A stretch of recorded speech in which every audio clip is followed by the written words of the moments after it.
سورہ صاد ابتدا سے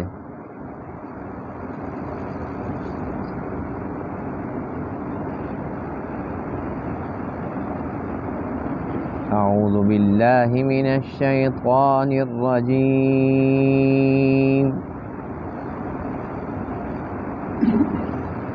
بسم اللہ الرحمن الرحیم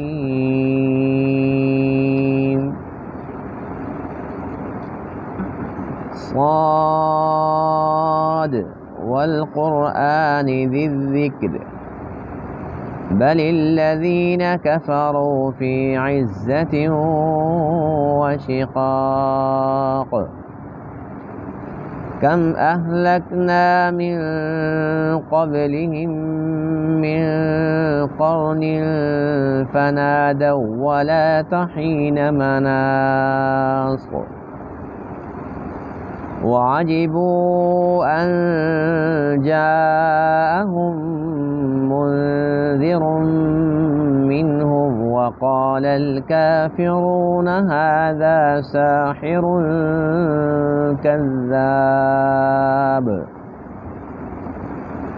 أجعل الآلهة إلها واحدا إن هذا لشيء عجاب وانطلق الملأ منهم أن امشوا واصبروا على آلهتكم إن هذا لشيء يراد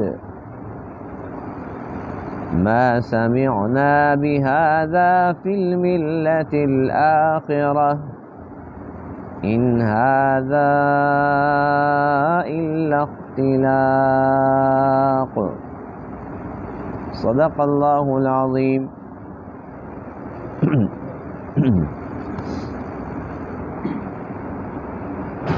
اس سورہ مبارکہ کا نام سورہ صاد ہے۔ یہ مکی صورت ہے۔ اس میں 88 آیات اور 5 رکوع ہیں۔ اس سورت کا نام سورہ صاد اس وجہ سے ہے کہ اس کی پہلی آیت کے پہلے لفظ کے اندر یہ لفظ موجود ہے صاد۔ حروف مقطعات میں سے یہ ایک حرف ہے، حرف مقطع۔ اور حروف مقطعات کے بارے میں ہمارا عقیدہ، ہمارا ایمان یہ ہے کہ ان کی مراد اللہ تعالیٰ بہتر جانتے ہیں۔ باقی یہ ہے کہ چند صحابہ سے بھی اپنے ذوق کے مطابق حروف مقطعات کی کچھ تفاسیر منقول ہیں، تو اسی بنیاد پر بعض مفسرین کرام نے اپنے ذوق سے کچھ نہ کچھ سمجھنے کی کوشش کی ہے، لیکن واضح طور پر چونکہ اللہ کی طرف سے، اللہ کے رسول کی طرف سے اس کی کوئی تفسیر تشریح صحابہ کو نہیں بتلائی گئی تھی، تو اسی لیے کسی نے یہ نہیں کہا کہ حتمی طور پر اس کا مقصد یہ ہے۔ تو بے شمار اندازے لگائے گئے، اور صحابہ کرام کے اندر بہت بڑا نام ہے حضرت علی کا رضی اللہ تعالیٰ عنہ، حضرت عبداللہ بن عباس رضی اللہ عنہما، یعنی کہ بہت بڑے درجے کے صحابی ہیں اور بہت بڑے مفسر قرآن ہیں۔ انہوں نے بھی اپنے ذوق سے کچھ نہ کچھ سمجھانے کی کوشش کی ہے۔ تو بہرحال لفظ صاد کے بے شمار مطلب بیان کیے گئے، لیکن جو مجھے سب سے اچھا لگا میں آپ کو بتا دیتا ہوں، وہ یہ ہے کہ صاد سے مراد صمد ہے، اور پھر آخر میں بات وہی ہے کہ حقیقت اس کی کیا ہے وہ اللہ ہی بہتر جانتے ہیں۔ اور یہ لفظ صمد اس لیے یہاں پر بہت مناسب معلوم ہوتا ہے کہ چونکہ یہ مکی صورت ہے، اور مکی صورتوں کی تقریباً بات عقیدے کے متعلق ہوتی ہے، اور عقائد کے اندر بھی سب سے زیادہ عقیدہ توحید، اور عقیدہ توحید آج کے درس کے اندر بھی اسی بات کا تذکرہ ہے۔ اور عقیدہ توحید یہ لفظ صمد کے اندر ایسے بند ہے جیسے کہ سمندر کوزے میں بند ہو۔ صمد ایک لفظ جو ہے یہ اللہ تعالیٰ کی وحدانیت سمجھانے کے لیے کافی ہے کہ وہ بے نیاز ہے، بس اس کی تشریح پر ہزاروں نہیں، لاکھوں نہیں، کروڑوں کتابیں لکھ دو، لیکن اس کی تشریح ختم نہیں ہو سکتی۔ وہ بے نیاز ہے، بس اس کے سارے کام سب کے بغیر بنتے ہیں اور کسی کا کام اس کے بغیر نہیں بنتا۔ وہ بے نیاز ہے، اس کی مرضی ہے، جو چاہے سو کرے۔ لا یسأل عما یفعل وهم یسألون، وہ جو کرے کوئی پوچھ نہیں سکتا، وہ جس سے چاہے پوچھ لے۔ تو وہ صمد بے نیاز ذات ہے۔ آج کے درس میں یہ جو اس سورہ مبارکہ کی ابتدائی آیات ہم نے پڑھی ہیں، ان کے اندر اللہ تعالیٰ کی وحدانیت کا تذکرہ ہے، اور یہ بات مشرکین کو بہت عجیب لگتی تھی۔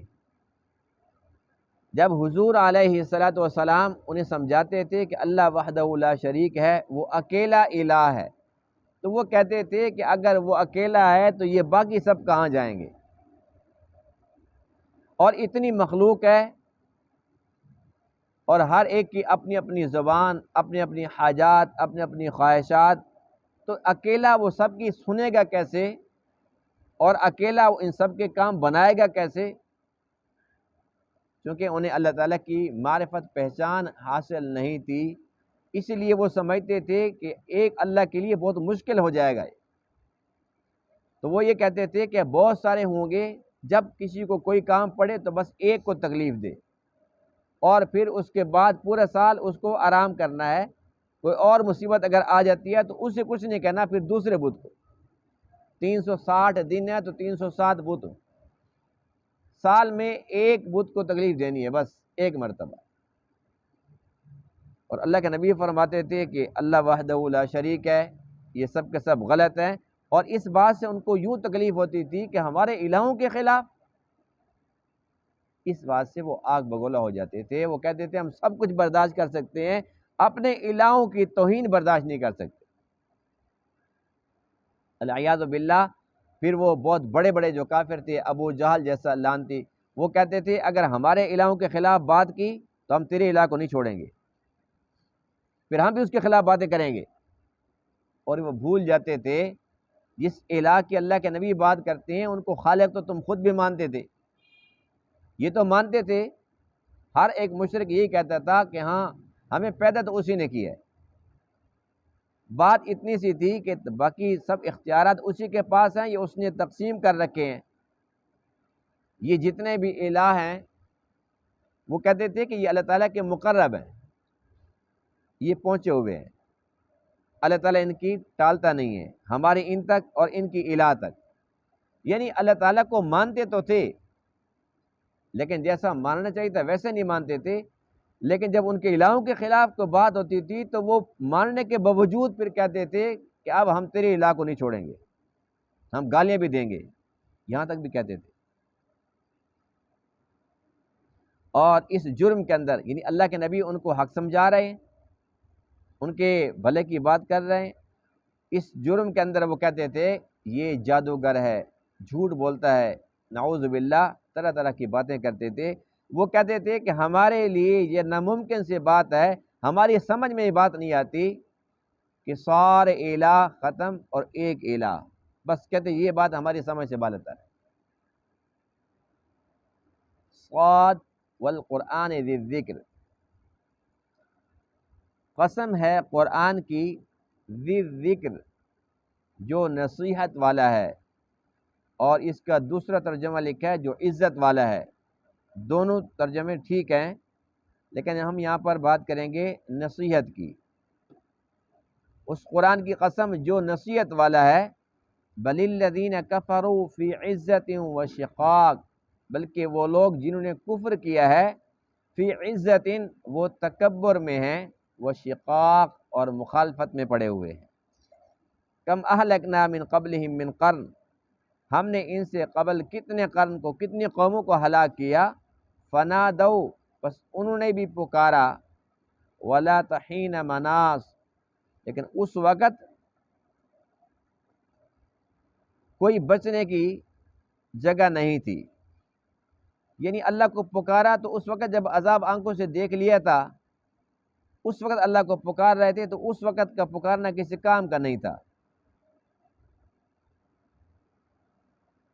جب خلاصی کی کوئی صورت نہیں بچتی نا، تو پھر انسان کہتے کہ چلو اب اللہ کو پکارتے ہیں۔ جیسا کہ وہ کشتیوں میں سوار ہوتے تھے، کشتی بھنور کے اندر پھنس جاتی تھی، تو پھر وہ کیا کہتے تھے، دعوا اللہ مخلصین لہ الدین، کہ بس اب ایک اللہ کو پکارو، مشکل بہت بڑی ہے، سارے بت بھول جاتے تھے ان کو۔ تو اللہ کیا فرماتے ہیں، فنادوا، انہوں نے پکارا، ولا حین مناس، اور اس وقت جب کوئی خلاصی کا راستہ نہیں تھا، خلاصی کی جگہ نہیں تھی، اس ٹائم انہوں نے پکارا۔ واجبو، اور وہ تعجب کرتے تھے، کس بات پر، ان جاءہم منذر منہم، اس بات سے کہ ان کے پاس ایک ڈرانے والا آیا انہی میں سے۔ وہ یہ سمجھتے تھے کہ کوئی فرشتہ آنا چاہیے تھا، تو ہم جانتے ہیں کہ یہ کس کے بیٹے ہیں، ان کے پورے خاندان کو جانتے ہیں، یہ ہم میں سے ہیں اور مالی طور پر ہم سے بہت کمزور ہیں۔ وہ کہنے لگے کہ ہمیں بڑا تعجب ہوتا ہے اس بات پر۔ وقال الکافرون، اور کافرون نے کہا، ھذا ساحر کذاب، یہ تو ساحر ہے، نعوذ باللہ، یہ تو جادوگر ہے، کذاب، بہت جھوٹ بولنے والا ہے۔ اس دعوت سے پہلے وہ کہتے تھے کہ صادق الامین ہے۔ جب دعوت توحید ان تک پہنچی، اب وہی لوگ کہنے لگے کہ یہ کذاب ہے، نعوذ باللہ۔ کہنے لگے، اجعل الآلہۃ الہ واحدہ، کیا اس نے تمام الہوں کو ایک الہ بنا دیا؟ ان ھذا لشیء عجاب، بے شک یہ البتہ ایک عجیب چیز ہے۔ وانطلق الملأ منہم، اور ان میں سے ایک گروہ کھڑا ہو گیا اور اس نے کہا، انمشو، چلو، واصبروا علی آلہتکم، اور جمے رہو اپنے الہوں پر، ان ھذا لشیء یراد، بے شک یہ ایک ایسی چیز ہے جس کے اندر کوئی خفیہ مقصد ہے۔ یعنی وہ یہ کہتے تھے کہ اس دعوت کے اندر بھی کوئی نہ کوئی راز ہے، اس میں ہمارا نقصان ہو جائے گا، ہمارے الہوں کے خلاف بات ہے، ہم نہیں سنتے۔ ما سمعنا بہذا فی الملۃ الاخرہ، کہنے لگے ہم نے نہیں سنی یہ بات پچھلی امتوں میں، ہم نے یہ بات نہیں سنی، ان ھذا الا اختلاق، یہ نہیں ہے مگر ایک گھڑی ہوئی بات۔ ان آیات کا پس منظر یہ ہے، شان نزول یہ ہے کہ ایک مرتبہ ابو طالب، جو حضور علیہ الصلاۃ کے سگے چچا تھے اور حضرت علی رضی اللہ تعالیٰ عنہ کے والد محترم تھے، وہ بیمار ہوئے، تو ابو جہل پارٹی نے یہ کہا کہ بیمار پرسی بھی ہو جائے گی، اور جا کر ان کے بھتیجے کی شکایت بھی کر کے آتے ہیں کہ آج کل اس نے ہمارے الہوں کے خلاف بڑی بڑی باتیں بنا رکھی ہیں، کہتا ہے کہ یہ کچھ نہیں کر سکتے، اتنی بڑی توہین، وہ کہتے ہیں یہ کچھ نہیں کر سکتے۔ بس اس بات پر کافی سارے سردار اکٹھے ہوئے اور ابو طالب کے گھر پہنچ گئے، اور جا کر کہا کہ ابو طالب بات یہ ہے، زندگی کا بھروسہ نہیں ہے، کیا پتہ کہ آپ جیسے بیمار ہیں تو آپ فوت بھی ہو سکتے ہیں، تو پھر آپ کے بعد اگر ہم آپ کے بھتیجے کے خلاف کوئی سخت ایکشن لیں گے تو پھر ہماری ناک کٹے گی۔ سردار تھے نا، ہماری ناک کٹ جائے گی، کس بات پر کہ اب بڑا چلا گیا نا، تو اب اکیلا سمجھ کر یہ مقابلے پر اتر آئے ہیں، اپنی زندگی میں فیصلہ کر دے۔ اس نے کہا بات کیا ہے؟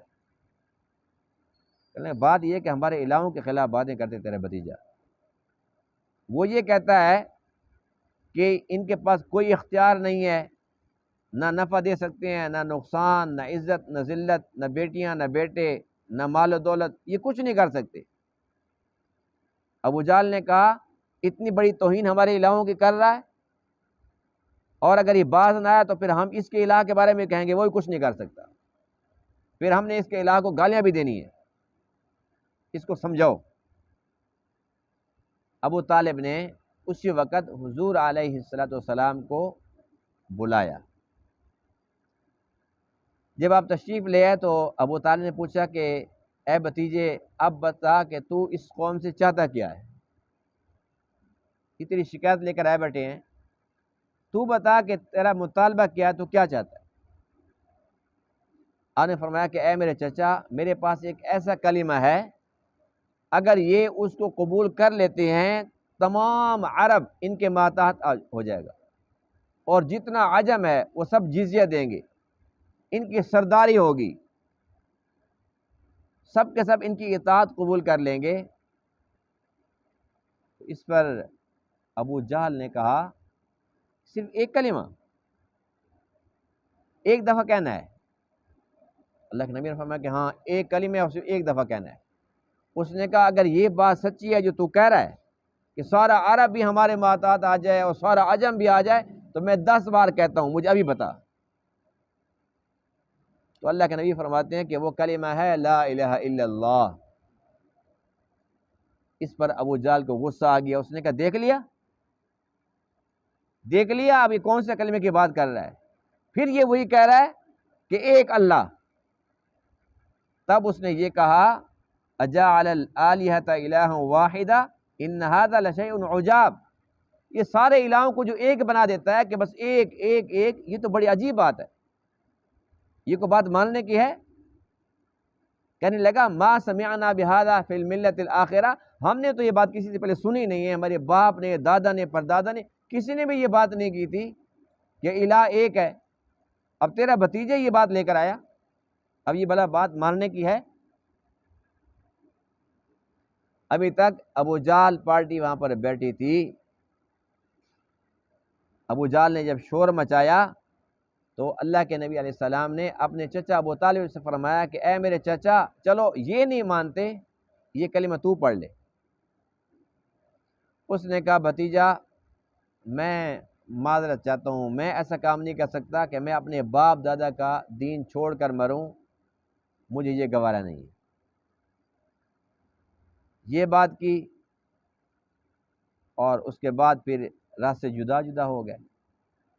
یعنی بات اتنی سی تھی کہ ایک کلمہ، ابو جہل کہتا ہے کہ ایک نہیں میں 10 بار کہتا ہوں، لیکن جب بتایا کہ کلمہ کون سا ہے، اب اس نے کہا توبہ توبہ، یہ کوئی بات ماننے کی ہے؟ یعنی کہ لا الہ الا اللہ کو وہ لوگ سمجھتے تھے کہ اس کے تقاضے کیا ہیں، اسی لیے وہ پیچھے ہٹ گیا۔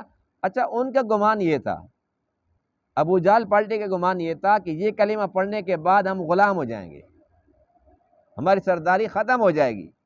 اللہ کے نبی فرماتے تھے کہ یہ کلمہ پڑھ لو تو سارا عرب تمہارے ماتحت ہو جائے گا، سارا عجم تمہاری غلامی میں آ جائے گا، پڑھ کے تو دیکھو۔ وہ کہتے نہیں، یہ پڑھنے کے ساتھ تو ہمارے پاس جو سرداری ہے یہ بھی ختم ہو جائے گی، اور ہمارے آزاد کردہ غلام جن کو مارا کرتے تھے ان کے ساتھ ہمیں نیچے بیٹھنا پڑے گا، یہ بات ہم ماننے کے لیے تیار نہیں ہیں۔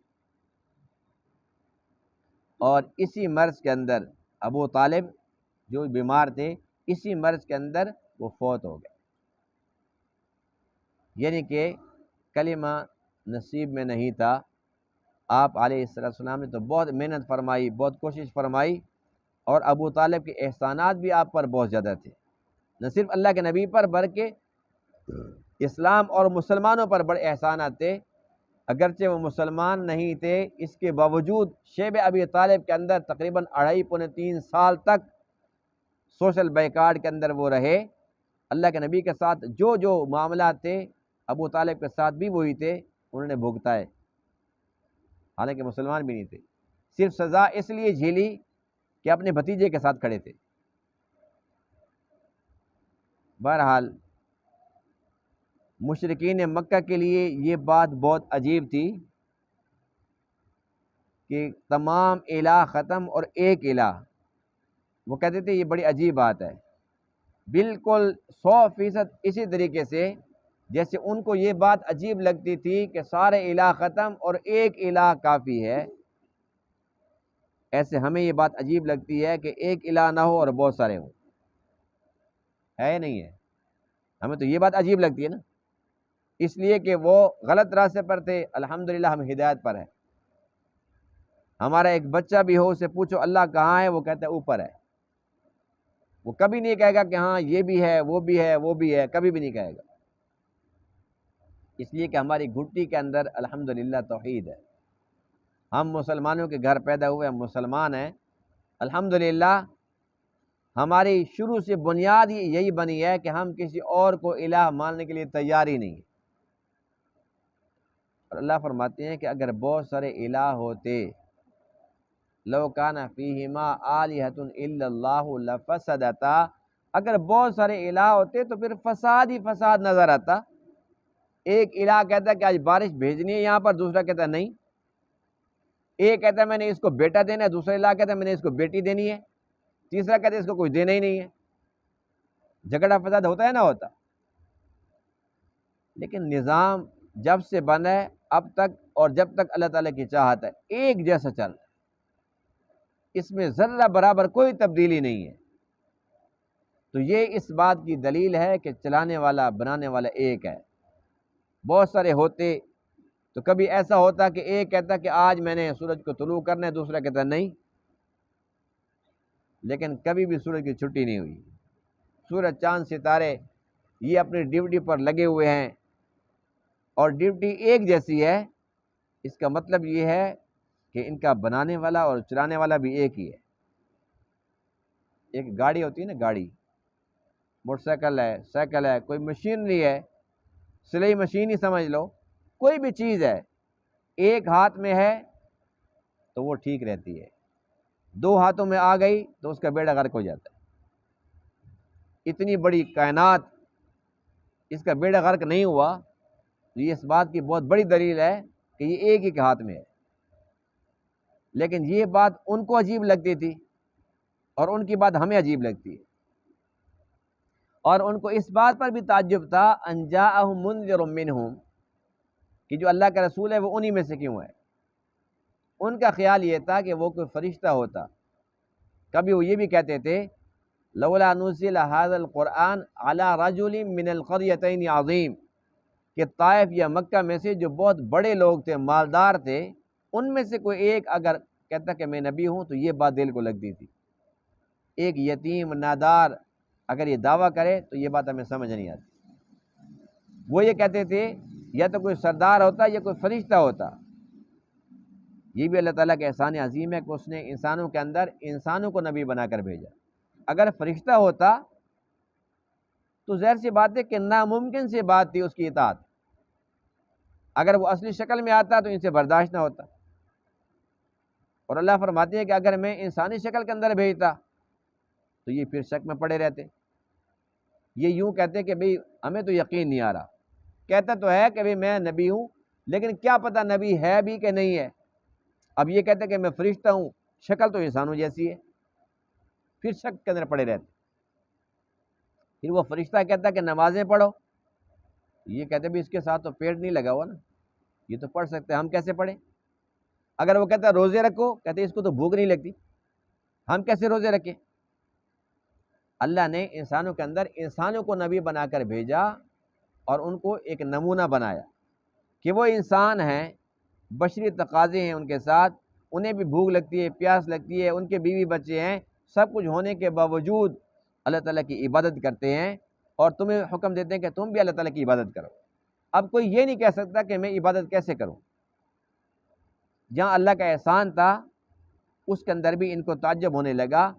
وَعَجِبُوا أَن جَاءَهُم مُنذِرٌ مِّنْهُمْ، یہ ان کی بد نصیبی اور بدبختی کی بات تھی کہ اللہ کے نبی سامنے ہیں، اللہ کے نبی کے بے شمار معجزات دیکھے، سب سے بڑا معجزہ وہ اللہ کے نبی کا مبارک چہرہ تھا۔